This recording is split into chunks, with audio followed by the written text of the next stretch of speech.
Tuhan firman-Mu ajaib, kekal meski gunung menghilang.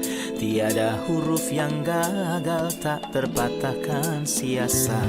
Hidup seperti-Mu ya Allah, lebih dari emas. Aku bersaksi kitab-Mu, kitab yang suci. Mendengarkan firman-Mu, hibur hati yang luka. Terangilah langkahku kemanapun ku pergi. Biarkanlah firman-Mu berkuasa atasku. Ubahkanku, bebaskanku, ku mau menyenangkan-Mu. Tuhan firman-Mu ajaib, kekal meski gunungnya. Ubah dan bebaskan aku, mau menyenangkan-Mu. Salam jumpa para pemirsa terkasih, saya menyambut Anda sekalian dimanapun Anda berada dalam episode terbaru program studi harian kita, Semua Kitab Suci. Kita masih mempelajari kitab Imamat yang adalah kitab ketiga yang ada di dalam Alkitab, berkaitan dengan korban dan persembahan. Hari ini kita akan belajar bersama pasal 6 dari ayat 8 sampai akhir pasal, yang berbicara tentang hukum korban bakaran dan hukum korban sajian dan hukum korban penghapus dosa. Sekarang izinkan saya menyambut tamu kehormatan di studio, hamba Tuhan Yosef Riyad. Selamat datang Saudara Yosef. Terima kasih Saudara Riyad. Juga para hadirin di studio, selamat datang. Saudara Yosef, izinkan saya membaca beberapa ayat kemudian kembali pada Anda untuk mengajukan pertanyaan. Silakan. Ayat 8, Tuhan berfirman kepada Musa, perintahkanlah kepada Harun dan anak-anaknya, inilah hukum tentang korban bakaran. Korban bakaran itu haruslah tinggal di atas perapian, di atas mezbah semalam-malaman sampai dengan pagi. Dan api mezbah haruslah dipelihara menyala di atasnya. Imam haruslah mengenakan pakaian lenannya dan mengenakan celana lenan untuk menutupi auratnya. Lalu ia harus mengangkat abu yang ada di atas mezbah sesudah korban bakaran habis dimakan api. Dan haruslah ia membuangnya di samping mezbah. Kemudian haruslah ia menanggalkan pakaiannya dan mengenakan pakaian lain, lalu membawa abu itu keluar perkemahan ke suatu tempat yang tahir. Api di atas mezbah itu harus dijaga supaya menyala terus dan jangan dibiarkan padam. Tiap-tiap pagi imam harus menaruh kayu di atas mezbah mengatur korban bakaran di atasnya dan membakar segala lemak korban keselamatan di sana. Harus dijaga supaya api tetap menyala di atas mezbah, jangan dibiarkan padam. Ini adalah hukum korban bakaran. Mohon beritahu kami apa maksud semuanya. Kita telah mengetahui bahwa korban bakaran itu adalah sisi kematian Kristus yang memuliakan Tuhan. Kristus mati untuk menebus kita dan menyelamatkan kita. Ini adalah satu sisi. Tapi ada sisi lain, yaitu dia mati untuk memuliakan Tuhan, untuk mengkompensasi Tuhan untuk kemuliaan dan untuk memuliakan Dia. Dan kita mengetahui bahwa korban bakaran itu ditemukan dalam Injil Yohanes. Dan dalam Yohanes pasal 13 ayat yang ke-31, Yesus berkata, sekarang anak manusia dipermuliakan dan Allah dipermuliakan dalam Dia. Jadi ketika Kristus, segala kemuliaan baginya, mati di kayu salib, kematiannya adalah untuk kemuliaan Tuhan. Dan karena Tuhan dimuliakan, Dia menjadi senang dengan kita. Itu sebabnya kita membaca kata-kata yang sangat penting. Inilah hukum tentang korban bakaran. Korban bakaran itu haruslah tinggi di atas perapian di atas mezbah, semalam-malaman sampai pagi. Saya melihat dalam kata-kata ini periode ketidakhadiran Tuhan dari dunia. Dari setelah mati di kayu salib sampai Dia datang lagi dengan kemuliaan dan kekuasaan. Bagaimana kita diterima? Mengapa Tuhan senang dengan kita? Apakah karena kita lebih baik daripada yang lain? Atau karena Dia telah menemukan semua kesenangannya dalam korban bakaran? Sebenarnya karena Dia menemukan kesenangannya dalam korban bakaran. Dia senang dengan kita yang dikaruniakannya kepada kita dalam Dia yang dikasihinya, seperti yang dikatakan dalam Efesus 1. Jenis dari pakaian yang dikenakan pendeta di ayat 10, yang adalah mengenakan pakaian lenannya dan mengenakan celana lenan untuk menutupi aurat, sambil mengambil abu korban bakaran yang dilalap api. Adakah pengajaran di bagian ini? Linen selalu menunjukkan ke warna putih, kebenaran. Kristus segala kemuliaan baginya adalah benar. Perjanjian baru memberitahu kita 11 kali bahwa Kristus adalah benar. Jikalau kamu tahu bahwa Ia adalah benar, kamu harus tahu juga bahwa setiap orang yang berbuat kebenaran lahir daripadanya. Jadi dia berfokus pada kebenaran Kristus yang muncul ketika Dia tergantung di kayu salib. Ya, benar. Ayat 11, kemudian haruslah ia menanggalkan pakaiannya dan mengenakan pakaian lain, lalu membawa abu itu keluar perkemahan ke suatu tempat yang tahir. Di mana tempat yang tahir itu? Dan mengapa berhubungan dengan abu dari korban bakaran? Ketika kita akan mencapai perjanjian baru, saudara ayat, kita akan melihat bahwa keempat Injil berfokus pada sesuatu yang mungkin tampak tidak penting bagi kita yang merupakan penguburan Kristus. Tapi sebenarnya Matius, Markus, Lukas, dan Yohanes sangat fokus pada langkah-langkah penguburan. Apa yang dilakukan Yusuf? Apa yang dilakukan Nikodemus? Di mana Kristus dikuburkan? Mengapa mereka fokus pada penguburan? Meskipun Kristus tinggal di dalam kubur hanya beberapa jam sebelum menuju ke singgasana Tuhan. Sebenarnya jika di sini mereka memperhatikan simbol, jadi berapa banyak lagi perhatian bagi dia yang dilambangkan. Lihat apa yang dia katakan, kemudian haruslah ia menanggalkan pakaiannya dan mengenakan pakaian lain. Mengapa? Untuk membawa abu itu keluar perkemahan. Abunya hasil dari pengorbanannya setelah dilalap api. Gambaran tubuh suci Kristus yang dibakar oleh api murka Allah. Tapi setelah itu, Yusuf dan Nikodemus harus memikul tubuh suci itu dan untuk meletakkannya di makam baru yang dipotong di batu. Kita melihat gambar perhatian itu di sini dalam perhatikan abu yang terbakar pada persembahan. Dan tentu saja betapa lebih banyak perhatian pada kemanusiaan Kristus yang kudus. Dan dikatakan tentang dia, sebab engkau tidak menyerahkan aku ke dunia orang mati. Dan tidak membiarkan orang kudusmu melihat kebinasaan. Ayat 12, api yang di atas mezbah itu harus dijaga supaya menyala dan jangan dibiarkan padam. Ya, Apa yang kita lihat dalam kontinuitas api ini? Mohon jelaskan. kita diterima. Dan kita akan mencapai surga dan kita akan diterima sepenuhnya. Inilah api korban bakaran. Ya, api korban bakaran. Apakah kita hari ini kurang diterima oleh Tuhan daripada ketika kita akan berada dalam kekekalan? Jawabannya adalah tidak, karena sekarang kita ada dalam Kristus. Ada sebuah himne bagus yang mengatakan, Bapa telah mengasihi kita seperti dia mengasihi anaknya yang terkasih. Karena kita ada di dalam dia dan itulah penjelasan dari rahasia yang menakjubkan itu. Jadi karena kita ada di dalam Kristus, Bapa mengasihi kita, persis seperti dia mengasihi Kristus. Itulah api yang tidak akan padam. Anda ingat ketika Bileam yang jahat mencoba mengutuk orang-orang. Dan orang-orang tidak tahu apa-apa tentang hal itu, jadi mereka tidak berdoa atau membuat permohonan apapun kepada Tuhan. Karena mereka tidak tahu, tetapi karena bau korban bakaran, Allah dapat menaruh kata-kata ke dalam mulut Bileam. Ia tidak melihat kesalahan pada Yakub, ia juga tidak melihat kejahatan di Israel. Mengapa engkau tidak memperhatikan kedurhakaan? Dan mengapa engkau tidak melihat kejahatan? Dan perhatikan bahwa dia tidak mengatakan bahwa tidak ada kejahatan, tapi dia mengatakan bahwa tidak mengamatinya. Mengapa? Karena korban bakaran itu menyala-nyala. Jadi Tuhan menerima orang-orang itu dalam korban bakaran. Sementara semua umat sedang tidur di malam hari. Ya, Keadaan kepuasan itu terus berlanjut. Tepat. Mereka sedang tidur, tapi api korban bakaran terus menyala. Allah berkenan kepada suku-suku itu. Dan di malam ketidakhadiran Tuhan dari kita, Tepat. Kristus muncul di hadapan wajah Tuhan untuk kita. Dan kita menikmati semua kepuasan karena Kristus ada dalam kemuliaan Tepat. bagi kita. Kita akan rehat sejenak dan kembali untuk menjawab pertanyaan hadirin.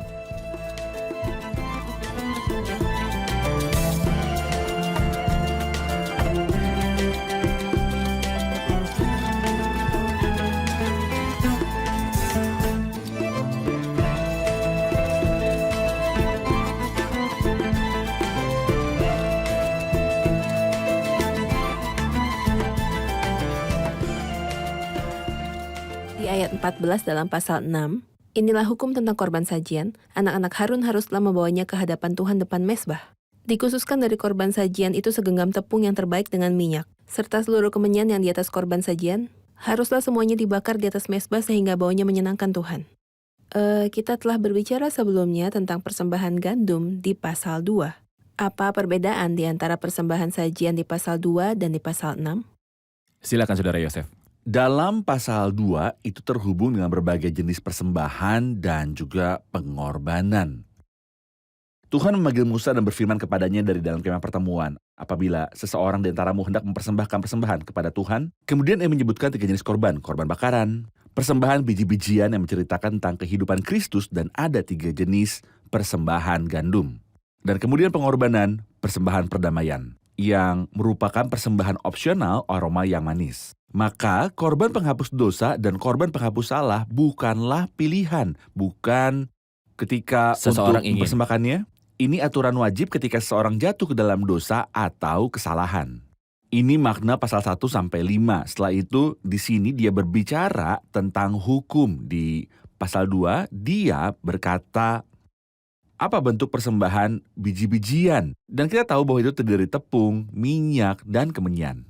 Dan saya melihat mereka bertiga bersama dalam adegan yang sangat bagus. Dalam Injil Lukas pasal 3 ketika Kristus dibaptis oleh Yohanes Pembaptis. Dan Roh Kudus turun dan tinggal di atasnya ketika dia sedang berdoa. Jadi kita melihat Kristus dalam kesempurnaan kemanusiaannya.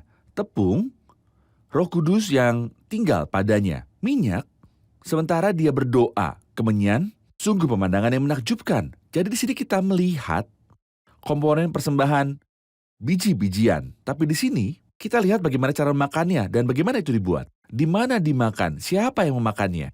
Ini hukumnya dari persembahan gandum. Bagaimana itu dipraktekkan? Itulah hukumnya. Ya, Benar. benar.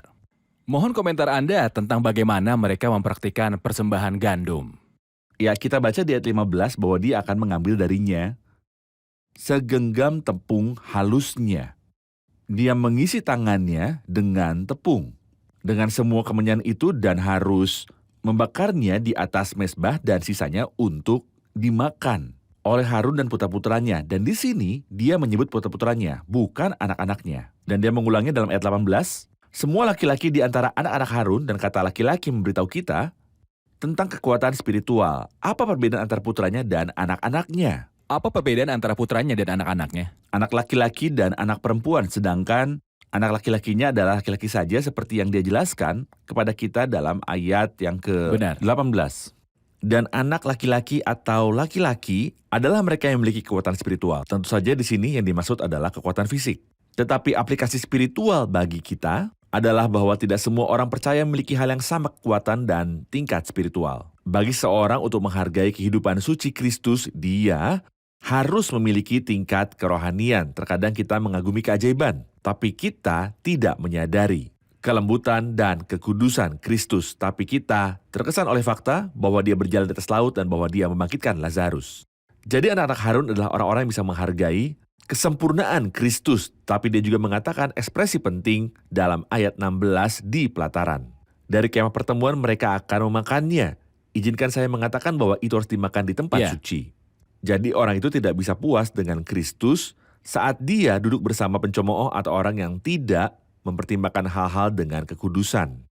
Jadi di pelataran kemah pertemuan di tempat yang kudus, dalam suasana suci ini saya bisa puas dengan Tuhan Yesus Kristus dengan kemanusiaannya yang suci. Mereka tidak hanya memakannya di tempat yang kudus di pelataran kemah pertemuan, tetapi juga tidak akan dipanggang dengan ragi. Aku telah memberikannya sebagai bagian mereka dari persembahanku yang dibuat dengan api. Itu maha kudus seperti korban penghapus dosa dan korban tebusan salah yang tidak dipanggang dengan ragi. Apa yang ingin dikatakan di bagian persembahan gandum itu? Persembahan gandum itu benar-benar bebas ragi juga. Dalam pasal 2 kita melihat bahwa itu bebas dari dua hal, ragi dan madu. Lalu apa isinya? Tepung, minyak, kemenyan, dan juga garam. Janganlah kau lalaikan garam perjanjian Allahmu dari korban sajianmu. Ragi berbicara tentang kejahatan dan kemunafikan dan dunia. Bukan saja Kristus tidak melakukan dosa, tetapi ia juga sepenuhnya bebas dari prinsip dosa. Dia berkata, telah kuberikan itu sebagai bagian mereka daripada segala korban api-apianku. Jadi apa yang mereka makan adalah yang pertama, persembahan bagi Tuhan. Ya. Apakah ada persekutuan dengan Tuhan di dalamnya?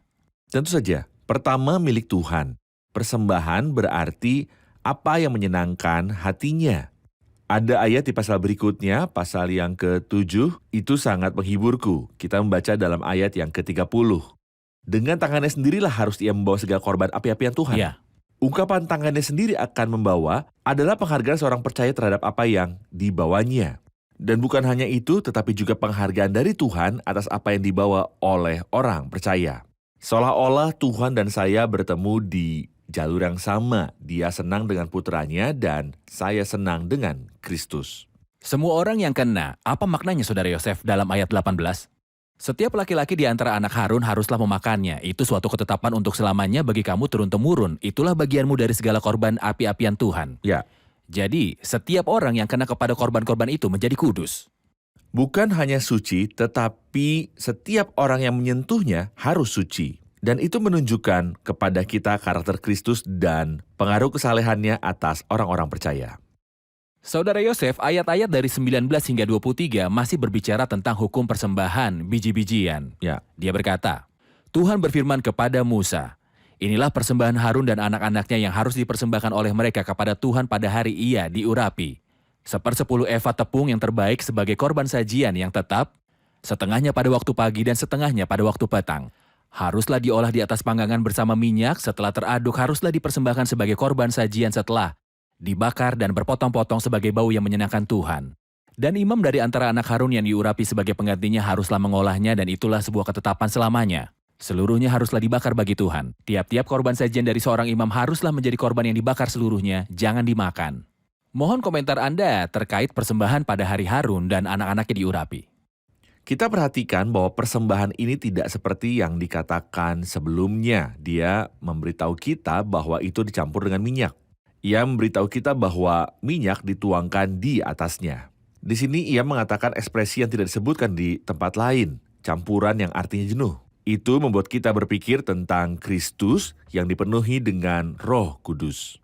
Ketika kita membaca perkataan Yohanes Pembaptis tentang Kristus dalam Yohanes 3, karena Allah mengaruniakan Roh-Nya dengan tidak terbatas. Jadi, saya berpikir bahwa Kristus selalu dipenuhi dengan Roh Kudus, selalu. Dan kita harus dalam keadaan itu. Dan janganlah kamu mabuk oleh anggur, karena anggur menimbulkan hawa nafsu, tetapi hendaklah kamu penuh dengan roh. Jadi orang percaya harus dipenuhi dengan roh. Sementara Kristus selalu seperti itu. Selalu sejak dia diurapi oleh Roh Kudus. Sampai akhir hayatnya ia dipenuhi dengan Roh Kudus. Terima kasih, kita akan rehat sejenak dan kembali untuk menjawab pertanyaan hadirin.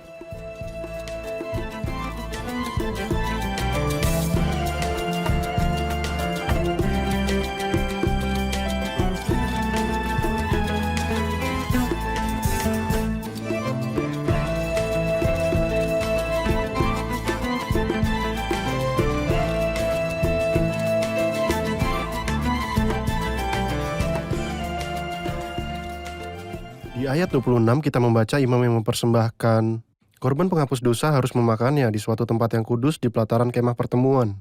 Bagaimana bisa ia makan dari korban penghapus dosa?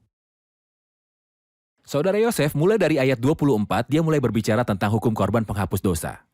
Dan pertanyaannya adalah tentang pendeta yang menawarkannya, harus memakannya di suatu tempat kudus di pelataran kemah pertemuan. Apa konsep makan dari korban penghapus dosa? Makna rohani yang kita pahami dari makan korban penghapus dosa adalah kesatuan orang dengan dosa saudaranya, seolah dialah yang berdosa. Jadi imam mempersembahkan korban penghapus dosa untuk menebus orang yang berdosa. Namun setelah ditawarkan, dia memakannya seolah-olah ia bersatu dengannya. Saya pikir kita melihat gambarannya di Perjanjian Baru. Ketika dia berkata dalam 1 Korintus 5, sekalipun demikian kamu sombong. Tidakkah lebih patut kamu berduka cita dan menjauhkan orang yang melakukan hal itu dari tengah-tengah kamu? Mengapa mereka harus berduka? Karena seseorang di antara mereka melakukan dosa yang mengerikan. Tapi mereka tidak melakukannya sendiri, tidak. Tapi sebagai pendeta, kita harus makan korban penghapus dosa. Itulah makna spiritualnya. Tapi sayangnya, rakyat Yahudi menyalahgunakan hal itu dengan cara yang mengerikan seperti yang kita pahami dari nubuat Hosea. Dan saya pikir kita juga bisa melihat dalam kekristenan hal-hal seperti itu. Tapi apa yang terjadi dalam nubuat Hosea? Dia berkata, mereka mendapat rezeki dari dosa umatmu. Mereka dan mengharapkan umatku itu berbuat salah. Jadi karena saya makan korban penghapus dosa, saya mendorong orang untuk melakukan dosa karena saya akan mendapat manfaat. Ketika mereka berdosa dan membawa korban penghapus dosa, saya akan memakan daging. Seperti yang telah saya katakan bahwa kejahatan ini ada dalam Yudaism. Dan ada sesuatu seperti itu. dalam agama Kristen, khususnya di abad pertengahan. Jadi makan dari korban penghapus dosa berarti bersatu dengan korban ini Ya. dan mengingat dosa saudaraku Seolah seolah-olah itu milikku. Dan itu memberitahu kita bahwa tidak mudah untuk menggali dosa orang lain, Benar, menyebarkannya dan menertawakan mereka. benar, Tetapi yang saleh, spiritual, orang yang memiliki hati imam seperti di sini. tepat. Yaitu ketika saudaranya jatuh, dia bersatu dengannya dan berdoa dan menganggap bahwa dosa saudaranya adalah dosanya sendiri. Kita melihat bahkan di Perjanjian Lama dalam Daniel 9, Nehemia 9, Ezra 9. Ketiganya sangat saleh, Daniel, Ezra, dan Nehemia. Meskipun demikian, ketika mereka mengakui dosa orang-orang, mereka tidak mengatakan bahwa orang-orang itu berdosa. Tapi setiap kali mereka berkata, kami telah berdosa dan melakukan kesalahan. Oleh karena dosa kami dan oleh karena kesalahan nenek moyang kami. Meskipun mereka adalah orang-orang yang sangat baik, 100%. Sebenarnya mereka bersatu dan itulah yang Kristus lakukan dalam Mazmur pasal 69. Ya Tuhan, Engkau tahu kebodohanku. Kebodohan apa yang dimiliki Kristus? Tidak ada. Dan dosa-dosaku tidak tersembunyi darimu. Di mana dosa-dosanya? Ini adalah dosa-dosa saya, tetapi Kristus bersatu dengan saya dan mengakuinya di hadapan Tuhan. Terima kasih. Pada awal pembicaraan tentang korban penghapus dosa, kita membaca, Tuhan berfirman kepada Musa, katakanlah kepada Harun dan anak-anaknya, inilah hukum tentang korban penghapus dosa. Di tempat korban bakaran disembelih, disitulah harus disembelih korban penghapus dosa di hadapan Tuhan, itulah persembahan Maha Kudus. Roh Kudus peduli untuk menyebutkan ungkapan Maha Kudus tentang korban penghapus dosa. Dia menghubungkan dengan korban bakaran. Apa yang dikatakan? Ungkapan Maha Kudus disebutkan 2 kali, sekali di ayat 25 yang telah Anda baca, dan berikutnya di ayat yang ke-29, bahwa itu adalah Maha Kudus, dan sebenarnya jika Kristus tidak kudus, dia tidak pantas menjadi korban penghapus dosa. Itu sebabnya korban penghapus dosa adalah yang Maha Kudus. Orang yang menanggung dosa kita adalah orang yang tidak mengenal dosa.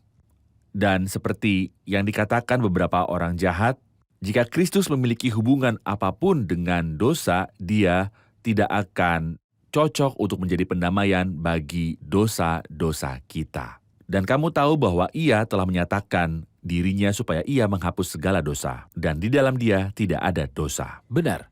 Saudara Yosef, maka Roh Kudus peduli akan setiap tetes darah pengorbanan ketika dibunuh. Benar. Ayat 27, setiap orang yang kena kepada daging korban itu menjadi kudus. Dan bila darahnya ada yang terpercik pada sesuatu pakaian, haruslah engkau mencuci pakaian itu di suatu tempat yang kudus. Dan belanga tanah tempat korban itu dimasak haruslah dipecahkan. Jika dimasak di dalam belanga tembaga, haruslah belanga tembaga itu digosok dan dibasuh dengan air. Dia peduli dengan setiap tempat dan setiap pembuluh darah atau bagian pengorbanan untuk berada dalam tabernakel. Apa yang ingin dia katakan? Penghargaan Tuhan atas darah pengorbanan, yang merupakan gambaran mini penghargaan Allah terhadap darah Kristus. Betapa lebih beratnya hukuman yang harus dijatuhkan atas dia yang menginjak-injak anak Allah, yang menganggap najis darah perjanjian yang menguduskannya dan yang menghina roh kasih karunia. Penjelasan sederhana untuk pemirsa, artinya jika ada tetesan darah jatuh pada pakaian apapun yang ada dalam tabernakel saat mempersembahkan korban, maka orang itu tidak boleh keluar dari tabernakel dengannya. Darah harus selalu ada dalam tabernakel, jadi pakaian itu harus dicuci agar darahnya tidak keluar. Tabernakel, bejana tanah liat, harus dipecahkan karena darah bisa bocor ke pori-porinya. Jadi tidak boleh keluar dan digunakan untuk hal lain. Panci perunggu harus digosok dan dibilas dengan air agar tidak keluar dengan bekas darah. Jadi ada perhatian besar tentang nilai darah dalam tabernakel. Darah pengorbanan, apalagi darah Kristus. Saya ingin komentar juga pada setiap laki-laki di antara para imam haruslah memakannya. Itulah persembahan Maha Kudus. Anda telah menunjukkan sebelumnya ke kata laki-laki. Tapi ingatkan kami lagi, kenapa dikatakan hanya laki-laki yang bisa makan dari korban penghapus dosa? Tidak ada orang percaya, semua orang percaya adalah imam. Tetapi keluarga imam mencakup pria dan wanita. Dan tidak semua orang percaya memiliki kekuatan dan energi spiritual untuk bersatu dengan dosa orang lain. Dan untuk mengetahui nilai dan kekudusan kemanusiaan Kristus. Ini membutuhkan energi spiritual tertentu. Itu sebabnya semua laki-laki di antara para imam boleh memakannya. Setiap korban penghapus dosa yang dari darahnya dibawa sebagian ke dalam kemah pertemuan untuk mengadakan pendamaian di tempat kudus, janganlah dimakan melainkan dibakar habis. dengan api. Mohon komentar Anda pada ayat 30. Kita telah mengetahui bahwa korban penghapus dosa harus dimakan. Tapi ada jenis korban penghapus dosa yang akan kita lihat saat mempelajari kitab ini, yang dapat dibawa ke tempat suci atau tempat maha kudus dengan darahnya. Itulah mengapa di sini, tetapi setiap korban penghapus dosa yang dari darahnya dibawa sebagian ke dalam kemah pertemuan untuk mengadakan pendamaian dalam tempat kudus. Rasul Paulus mengomentarinya dalam Ibrani pasal 13. Karena tubuh binatang-binatang yang darahnya dibawa masuk ke tempat kudus oleh imam besar sebagai korban penghapus dosa, dibakar di luar perkemahan. Jadi darahnya dibawa ke tempat suci, dan dagingnya dibakar di luar perkemahan. Dan saya pikir dalam dua hal itu kita melihat gambaran dari Dia yang disembah oleh hati kita. Dan Dia telah masuk satu kali untuk selama-lamanya ke dalam tempat yang kudus dengan bawa darahnya sendiri, dan dengan itu yang mendapat kelepasan yang kekal. Dan Dia dibakar oleh api murka Tuhan di luar perkemahan. Sampai-sampai Dia berkata dalam Mazmur pasal 22, hatiku menjadi seperti lilin, hancur luluh di dalam dadaku. Kristus menderita untuk kita, dan kita harus menghargai kedua hal itu, yaitu Dia membuka jalan ke tempat maha kudus dengan darahnya, dan menderita untuk kita di luar perkemahan. Saya pikir tidak banyak untuk pergi keluar kepadanya, di luar perkemahan membawa rasa malunya. Terima kasih Saudara Yosef, kita sudah di akhir episode dan pembicaraan kita tentang Kristus dan tentang apa yang kita lihat di gambar pengorbanan tentang Kristus dan pekerjaannya sangat menyenangkan. Amin. Kita akan dengar komentar hadirin. Apa yang telah Anda pelajari? Kita telah melihat dalam hukum persembahan gandum bahwa Dia memerintahkan para imam untuk memakannya di tempat yang kudus. Seolah-olah bagi kita sebagai orang percaya dalam perjanjian baru, bahwa kita tidak akan bisa memakan Kristus kecuali kita berada di tempat yang tepat, di antara orang-orang beriman.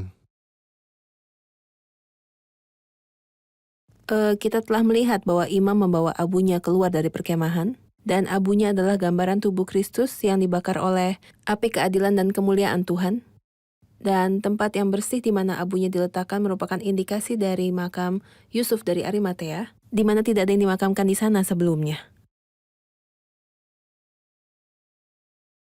Kita telah melihat dalam api yang terus menyala dan tidak padam, tanda bahwa kita semua diterima dalam Kristus, yang adalah bagian kita di hadapan wajah Allah. Terima kasih, Tuhan memberkati. Terima kasih Saudara Yosef, Tuhan memberkati. Anda. Pemirsa terkasih, kita belajar di episode hari ini tentang hukum persembahan sajian, bahwa itu adalah persembahan Tuhan, bagian Tuhan. Kristus dalam kehidupan manusianya yang menakjubkan, Kristus dengan kodrat manusia yang bebas dari noda. Kristus adalah persembahan biji-bijian putih murni. Kristus yang tidak memiliki partikel kecil dosa, tetapi semua kemenyan ada padanya. Kristus yang dipenuhi oleh Roh Kudus. Kristus yang sepenuhnya didedikasikan untuk kepuasan Allah Bapa kita di dalam hidup, bahwa Dia memuliakan Tuhan. Dia adalah satu-satunya yang harus dipersembahkan kepada Tuhan untuk memuaskan Tuhan. Puaslah dengan Kristus dan Anda akan berjalan dengan percaya diri. Pemirsa terkasih, sampai jumpa di episode selanjutnya. Tuhan menyertai.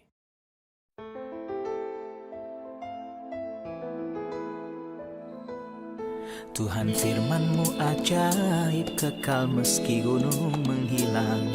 Tiada huruf yang gagal, tak terpatahkan siasat. Hidup seperti-Mu ya Allah, lebih dari emas. Aku bersaksi kitab-Mu, kitab yang suci. Mendengarkan firman-Mu, hibur hati yang luka. Terangilah langkahku kemanapun ku pergi. Biarkanlah firman-Mu berkuasa atasku. Ubahkanku, bebaskanku, ku mau menyenangkan-Mu. Tuhan firman-Mu ajaib, ubah dan bebaskan aku.